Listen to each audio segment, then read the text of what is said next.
Welcome to History Decrypted. Today, we're dissecting the Peninsular War 1808 to 1814, a conflict that reshaped Europe and birthed the term guerrilla. But was this a war of liberation, a social revolution, or Napoleon's fatal mistake? Strap in for a breakdown of the chaos, tactics, and myths behind Spain's bloody resistance. In 1808, Napoleon invaded Spain under the guise of liberating it from the Bourbons.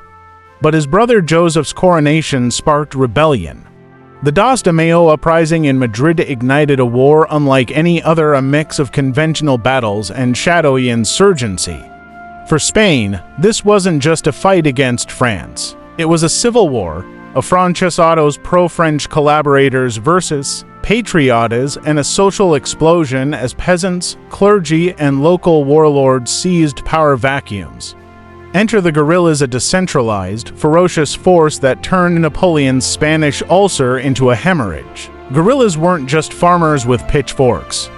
Groups like Juan Martin Diaz S. El Empecinado and Francisco Espoz y Mina's brigades operated like proto-special forces.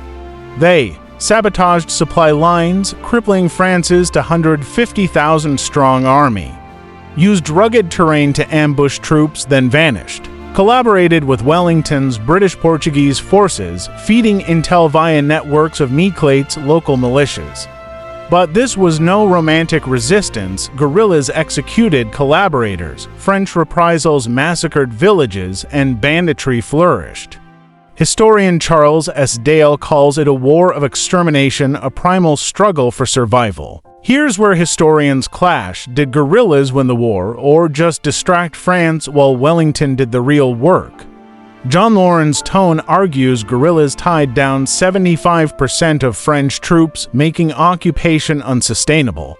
But Geoffrey Best counters that without Wellington's victories at Salamanca and Vitoria, guerrillas couldn't have liberated Spain. And let's not forget the Cortes of Cadiz, Spain's exiled government, which funded guerrillas while drafting the radical 1812 Constitution, a liberal blueprint that terrified Europe's monarchs. The Peninsular War killed over 1 million Spaniards. It shattered feudalism but left a power vacuum filled by warlords and political chaos. The 1812 Constitution was scrapped by Ferdinand VII, sparking decades of civil wars, Carlist wars. For Napoleon, Spain was a disaster. His troops bled for a puppet king, resources drained, and his aura of invincibility cracked.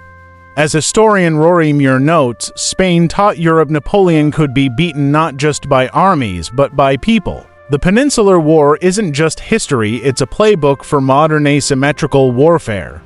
From Vietnam to Syria, occupiers faced the same lesson: conquer an army, lose the people, lose the war. It's also a warning about nationalism. Spain's War of Independence is celebrated today, but it was built on fractured identities: Basques, Catalans, and Castilians fighting for conflicting visions of Spain. Sounds familiar, doesn't it?